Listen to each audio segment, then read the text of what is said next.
Welcome to SD Show, and today's video is all about the Turkish scholarship. You have seen the basic documents that you need to apply for the undergraduate scholarship, and those documents are also equally important when you're applying for the PhD and masters as well.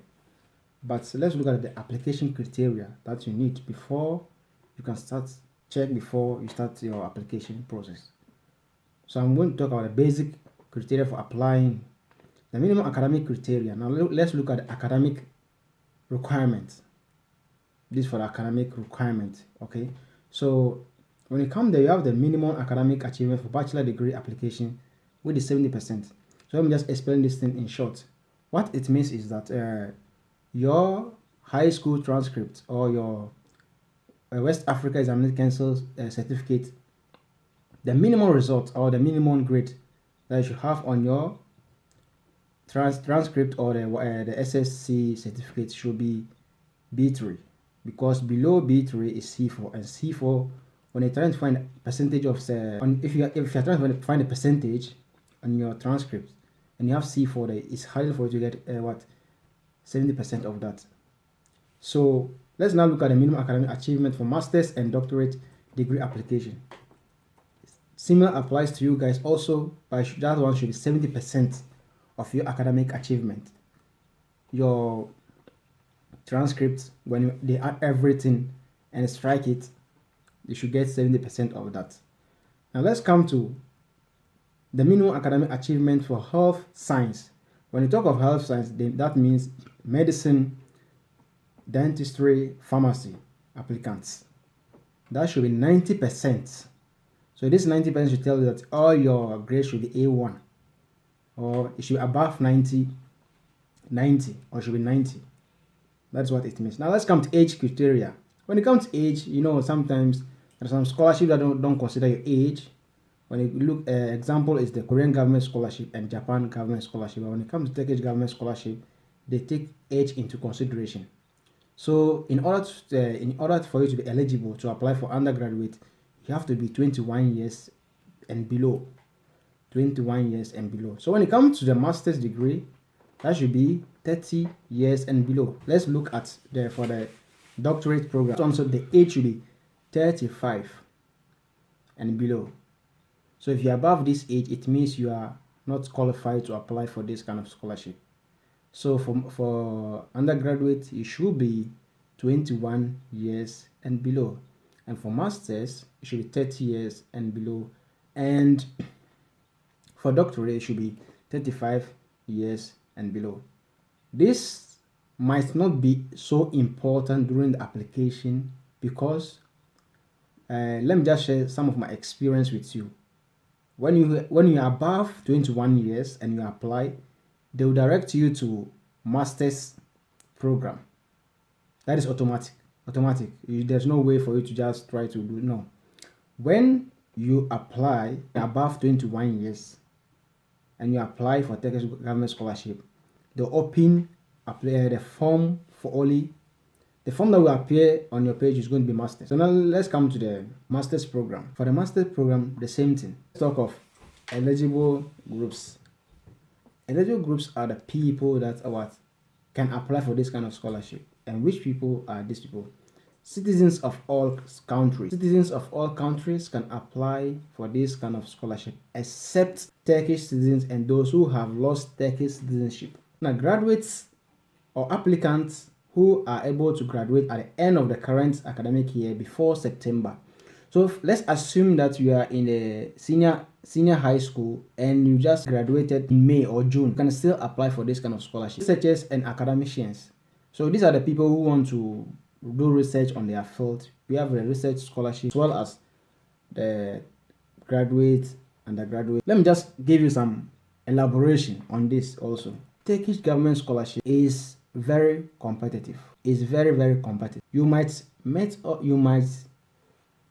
these requirements, but when you apply, you'll be called for an interview. And during that interview, you'll be selected. And only few people, almost every year, more than 100,000 people apply. And they can select as less as 2,000.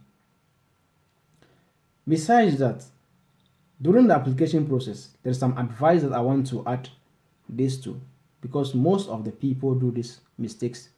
They wait until the last minute before they start the application.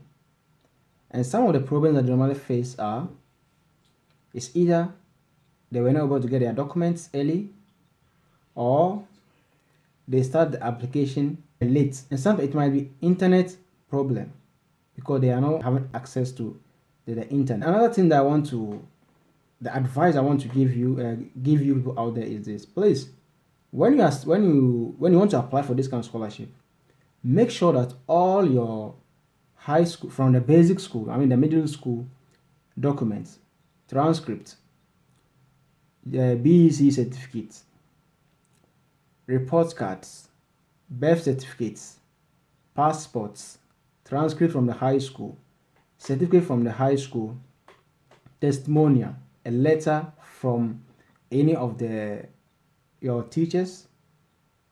So when it comes to the masters, have your transcript, your certificate, maybe your English requirement document, which will indicate that yes, you can speak English. And when you want to apply, please, the application normally starts as early as 25th of January every year. So try as much as you can to compile all your documents before that particular day. Start your application as early as possible, because last minute a lot of people will be applying and the system will be choked. And when the system is choked, you can upload your file and it will fail. It might seem like the file has been uploaded, but the file is not on the system. Last year, a lot of people have faced this similar problem. They try to upload it at last minute.